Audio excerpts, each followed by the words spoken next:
বলা কি যায়, আমাকে যেভাবে ঘুরিয়েছো সেইভাবে আবার 4-5টা ছেলেকেও ঘোরাতে পারো। সো হ্যালো গাইস, আশা করছি তোমরা সবাই খুব ভালো আছো। আর তোমরা হয়তো আজকে ভাবছো যে বর্ষার চ্যানেলে ইন্ট্রোটা কেন দিচ্ছি। তো আজকে ভাবলাম বর্ষার চ্যানেলে বর্ষার সাথেই প্র্যাঙ্ক ভিডিও করব। তো চলো ভিডিওটা দেখতে থাকো, সঙ্গে থাকো, আশা করছি খুব ভালো লাগবে। আর চ্যানেলে নতুন হয়ে থাকলে চ্যানেলটা সাবস্ক্রাইব করো। তো ভিডিও শুরু করতে অনেকটাই হয়ে গেল দেরি, চলো ভিডিওটা শুরু করি। A few moments later. তো গাইস, বর্ষা এক্ষুনি ফোন করেছিল, তো বললো একটু ওকে নিয়ে আসতে। তো এখন নিয়ে আসতে যাচ্ছি, নিয়ে এসে দেখা হচ্ছে ফুল টুইস্টে।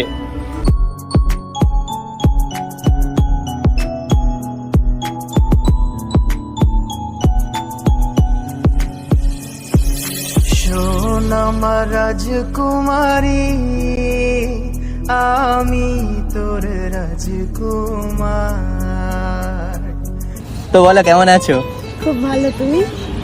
তুমি কি নার্ভাস কোনো বিষয়? নার্ভাস না, শরীরটা একটু খারাপ। ঘুম পাচ্ছে? চোখের দিকে তাকিয়ে বোঝা যাচ্ছে। আর আমি তোমার দিকে তাকাতেই পাচ্ছি না। কেন? সূর্যের জন্য। ভাবলাম তোমাকে একটু মন ভরে দেখবো। দেখি তোমার মতন প্রিয় মানুষ আমি কোথায় আর পাই। এইভাবেই সারা জীবন তোমাকেই শুধু পাশে চাই।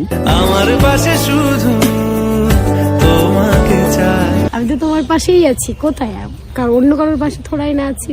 তাই তো বললাম, এরকম ভাবেই চাই সব সময়। যখনই ডাকবো তখনই যেন তোমার দেখাটা আমি পাই। ও মানে সেটাই বলছি। ডাকলে আসবো, সব সময় থাকার কথাটা বললে না। মানে না, future সবসময়- থাকার ইচ্ছা নেই। না, থাকবো কি করে? তুমি কি আমাকে ভালোবাসো? তুমি বলো। না, আমি তো সেটা বলি। সত্যি ভালোবাসো না তো? না না না। अब देख तू, अब तू गया बेटा, अब तू गया। देख तेरी औकात मैं दिखाता हूँ तुझे। মানে একটা কথা বলতে আমি তোমাকে ডেকেছি। কি গো? বুঝে শুনে বলো কিন্তু। ঠিক আছে, বলো কি। মানে একটা কথা রয়েছে, জানি না তোমাকে বলা ঠিক হবে কিনা। আরে ঠিক ভুল বাদ দাও, আগে বলো, আমি শুনবো। তুমি যেহেতু বলে দিয়েছো যে তুমি আমাকে ভালোবাসো না, তাহলে তো আমাদের ফ্রেন্ডশিপটা সারা জীবন থাকতেই পারে না এরকম ভাবেই। অবশ্যই। আর একটুখানি চুকচুকানি যেরকম রয়েছে, এরকম প্রবলেম কি থাকে? মতলব তোমার প্রতি যে হালকা হালকা ফিলিংস গুলো রয়েছে না, সেগুলো তো থাকবে না। সে গার্লফ্রেন্ড হও চাই না হও, আর তোমার যেহেতু ফিলিংস চাই, তাহলে আমি তোমাকে বলছি। আসলে কয়দিন ধরে আমার একটা মেয়ের সাথে কথা হচ্ছে, বুঝলে? রাখা কিছু কথা সময়েরই ঝরা পাতা। ভালোই লাগছিল। প্রথমে কোনো ওরকম ইন্টেনশনে কথা বলিনি, দেন আমাকে SMS করেছিল, তারপর রিপ্লাই দিলাম। আসলে কি বলতো, ওর সাথে কথা বলতে বলতে আমারও একটা কেমন একটা ফিলিংস কাজ করছে, বুঝলে? মানে তোমার প্রতি যে ফিলিংসটা প্রথম কাজ করছিল, ওরকম ফিলিংসই কাজ করছে। চোখের জলের আড়ালে খেলা শুধুই দেখেছি যন্ত্রণারি। মেয়েটার সাথে একদিন মিট করাও, দেখি। ভালোই হলো। আমি ভাবলাম যদি তুমি আমাকে ভালোবাসো, তুমি যদি বলতে, তাহলে আমি ওকে মানে আনতাম না আমার লাইনে। যতই একটুখানি থাক, ওইসব কোনো ব্যাপার না। একটা গার্লফ্রেন্ড তো দরকার। এই বয়সে তো এরকম হবেই না। গার্লফ্রেন্ড যদি না থাকে, তুমি তো জানো, যদি সিঙ্গেল থাকে এর দিকে চোখ যাবে, ওর দিকে চোখ যাবে। এবার যদি একটা ভালোবাসার মানুষ থাকে, শুধু তার দিকেই ফোকাসটা থাকবে না। এবার আমাকেও কিছু বলতে দাও। বলো। তুমি তো এত কথা বলো না। হ্যাঁ। মানে তুমি আমার দিক থেকে ক্লিয়ার আউট করে নিলে, তাই তো? যে হ্যাঁ। তোমার প্রতি আমার কোনো ফিলিংস আছে কিনা, হ্যাঁ। আমি তোমায় পছন্দ করি কিনা বা ভালোবাসি কিনা, যাই হোক, হ্যাঁ, মানে এটা তুমি ক্লিয়ার করে নিলে আমার হ্যাঁ। দিক থেকে। একদম। আচ্ছা, মানে তোমার লাইনে একজন আছে, মানে যদি দাঁড়াও শেষ করতে দাও। হ্যাঁ, বলো। মানে আমি যদি তোমায় হ্যাঁ বলতাম, তাহলে তুমি আমার নিশ্চয়ই এই কথাটা বলতে না, এই মেয়েটার কথা। না, আমি তো বলতাম। আমি তো সেটা, আমার মধ্যে যদি কোনো খারাপ ইন্টেনশন থাকতো, তাহলে তো আমি বলতাম না। না, তুমি তখনই কথাটা বললে যখন আমি বললাম যে না, আমি তোমায় ভালোবাসি। তুমি কিন্তু আগে বলোনি। তাহলে তুমি আমাকে অনেক আগেই বলতে। তোমার তো আজকের থেকে মেয়েটার সাথে কথা হচ্ছে না, এমনি জাস্ট নর্মালি কথা হচ্ছে। কতদিন কথা হচ্ছে?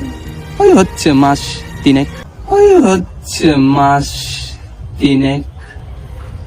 3 মাস? মানে হট করে তো কারোর উপর ফিলিংস আসে না। না, প্রায় 90-92 দিন ধরে তোমার ওর সাথে কথা হচ্ছে। হ্যাঁ। একটা দিনও বলেছো আমাকে এই কথাটা? আরে বল। নাকি এই 3 মাসের মধ্যে তোমার সাথে আমার কোনো কথা হয়নি, কোনো কানেকশন ছিল না? বা ওইসব ছাড়ো না, আমি তো বলেছি না। এবার আমি চাই যেন আমাদের ফ্রেন্ডশিপটা সারা জীবন থাকে। সে তো থাকবেই, সেটা কথা না। আমিও সিঙ্গেল আছি অনেকদিন ধরে, ভাবছি কোনো যদি ছেলে ভালো পাই, আমার মনের মতো যদি ছেলে কোনো পাই, আমি চলে যাবো রিলেশনের পাশে।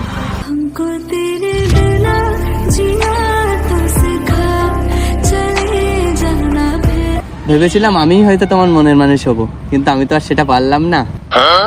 দেখো দেবজিৎ, তোমাকে আমি একটা কথা বলি, আমি না এরকম মনের মানুষ চাইও না, যার মন 2-3 দিন বাদে বাদে বা কয়েক মাস বাদে বাদে এদিক ওদিক ঘুরে ঘুরে বেড়ায়।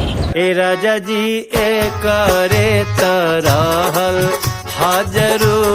না আমি কি বলতো সেটা বলছি না, ব্যাপারটা বুঝবে, ঠিক আছে? তুমি আমাকে কোনোদিন ভালোবাসোনি, আমি তোমাকে একটু হলেও না, চেয়েছিলাম। আমি ভালোবাসি আর না বাসি, আমার মন তো আর এখানে ওখানে ঘুরে বেড়াচ্ছে না তোমার মতো। জানো তো বর্ষা, আমি যেই মেয়েটাকে পেয়েছি ওই মেয়েটা আমাকে চরম বোঝে, এই জন্যই মানে আমার বেশি ভালো লাগছে ওকে, বুঝলে? আমি তো আমার মনের মানুষ পেয়ে গেছি, তুমি একটা পটিয়ে নাও। বলা কি যায়, আমাকে যেভাবে ঘুরিয়েছো সেইভাবে আবার 4-5টা ছেলেকেও ঘোরাতে পারো। মুখ সামলে কথা বলবে, নিজে যেরকম আর 10টা মানুষকে সেরকম ভেবো না, বিশেষ করে আমায় তো না। তুমি আমাকে মারলে? আমার ক্যারেক্টার নিয়ে কেউ কিছু বললে আমি কাউকে আমি তো ছেড়ে আড্ডা মেরে বললাম। দেব। আমি আড্ডা পছন্দ করি না। এরকম ভাবে আমি ভাবিনি তুমি আমাকে মারবে। আমি আড্ডা পছন্দ করি না। তুমি যদি এরকম আড্ডা মারবে তুমি আমি ফোনে বলে দিতে পারতে, ডাকার কি দরকার ছিল? এটা একদম তুমি ঠিক করলে না বর্ষা, বিশ্বাস করো। তোমার কাছে কোনটা ঠিক ভুল সেটা আমার দেখার কোনো দরকার নেই। আমার কোন ব্যবহারটা তোমার গায়ে হাত ভালো দিয়ে লাগলো? তুমি আমাকে মুখে বলতে পারতে, আমি তো তোমাকে মুখে বলছি নাকি আমি তোমাকে একটা চড় মেরেছি? আমি তোমায় রং কথা বলিনি, তুমি আমায় বাজে কথা বলছো। তুমি কি দেখেছো? ঠিক আছে, আমায় ভুল কোনোদিন হয়েছে, কোনো তোমার সাথে ছেলের আমি আর কোনো কথা বলতে চাই না। আমি তোমার আর সাথে আজকের কথা পরে বলছি না, আমায় ছেড়ে দাও। বসো, কথাটা শেষ করে তারপর যাবা। আমি শুনতে চাইছি না। আমি তো কিছু বলছিলাম, আমি শুনবো না। আমি তো কিছু বলছিলাম। আমি শুনবো না। এমন ভাব দেখাচ্ছে যেন কিচ্ছু জানো না। তোমার আমি জানি তোমার ওরকম 10-12টা আছে, ঠিক আছে? এবার কিন্তু গায়ে হাত দিলে কিন্তু আমি মেনে নেবো না, ঠিক আছে? শুনতে চাইছি না। পুরোটা কিন্তু ভিডিও হচ্ছে, আমি কিন্তু সবাইকে দেখিয়ে দেবো কিন্তু যে তুমি আমাকে মেরেছো। থানায় যেয়ে কিন্তু আমি তোমার নামে কেস করতে বাধ্য হবো। ভিডিও হচ্ছে মানে কেস করবে? কি বলছো তুমি সব? ভগবান উপর থেকে ভিডিও করছে, পুরো দেখছে তুমি আমাকে মেরেছো। মানে ওই মেয়েটার প্রেমে পড়ে কি মাথা ফাতা সব গেছে পুরোপুরি? না না, আমার মাথা গেছে তোমার সাথে কথা বলার পর থেকে। যেদিনকে তোমাকে দেখেছি সেদিন থেকে আমি পাগল হয়ে গেছি তোমার প্রেমে। নাটক করো না, আমার নাটক দেখতে আসিনি আমি এখানে। তো কি, তাহলে চ্যানেলে যে ভিডিওটা দেখে নিও, নাটক দেখতে হবে না। তোমার চ্যানেলে একটা ভিডিও করলাম 4টার পরে, ওই যে ক্যামেরা। মজা আ গয়া। ফালতু খেলে তো একটা চড়। তা কি, আমি তো শেষকালে তোমার হব বর। এখান থেকে কি ধরনের তুমি এমন এমন কিছু কথা বলেছো, বিশ্বাস করো আমি কোনোদিন মেরেছি তোমায়? আমি রাগ কন্ট্রোল করি। ও ঠিক আছে, কোনো ব্যাপার না। সো গাইস, মেয়েটাকে সাপোর্ট করো। ভাবলাম ওর চ্যানেলে আমি একটা ধামাকাদার ভিডিও করি। আর হ্যাঁ, ওর চ্যানেলে 10K সাবস্ক্রাইবার কমপ্লিট হয়েছে একমাত্র তোমাদের জন্য, এত তাড়াতাড়ি। তো এইভাবে পাশে থেকো সবসময়, এটাই চাই। তোমার সাথে তুমি কিছু বলো। কি বলবো, ভিডিও করতে এসে একটা মার তো খেয়ে নিল আমার হাতে। সে ঠিক আছে, মার খেলাম, কোনো ব্যাপার না। তো গাইস, ভিডিওটা এখানেই শেষ করছি। তো দেখা হচ্ছে নেক্সট কোনো ভিডিওর সাথে। ততক্ষণ সবাই সুস্থ থেকো, ভালো থেকো। টাটা।